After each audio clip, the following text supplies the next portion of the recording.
Yan mga boss, magandang hapon lang, no? For awareness purposes lang tayong video natin nito mga boss. Para hindi kayo ma-scam sa mga followers ko dyan mga bossing. Dumadami na tayong followers bossing ng Ronnie Diaz Laguardia. At yung aking Facebook page na JB, ano ba to? Ronnie Laguardia Vlogger. Ayan mga boss. Yun yung aking page. May isa may 27,000 followers.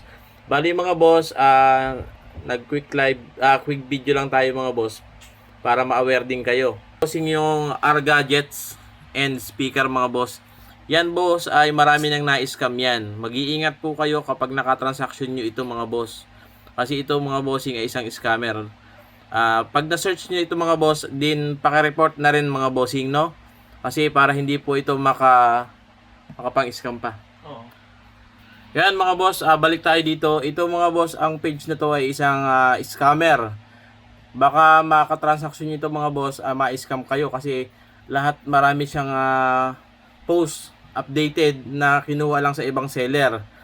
Pag nakita niyo ito mga boss, maraming video, tsak na maniniwala kayo mga boss kasi marami siyang video, marami siyang proof ng benta pero hindi yun sa kanya mga boss. Ito mga bossing ay isang scammer. Pag makikita niyo ito mga boss, paki-search na lang po yung R gadgets and speakers. Then paki-report mga boss, paki-mass report po. Sana po matulungan niyo po ako mga bossing.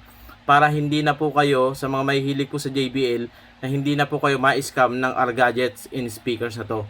Dati ito mga bossing na Sunwave. Ngayon mga bossing, R gadget and speakers na po mga boss. Bali mag-iingat kayo mga bossing. Sayang ang perang pinagpaguran kung dito lang din kayo mapupunta.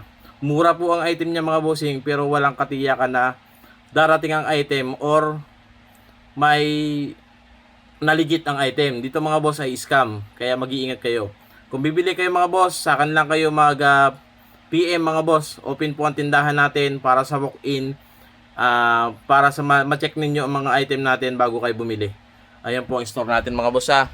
Ang R gadget mga bossing ay isang scammer page. Mag-iingat po kayo mga boss. Sayang ang pinaghirapang pera.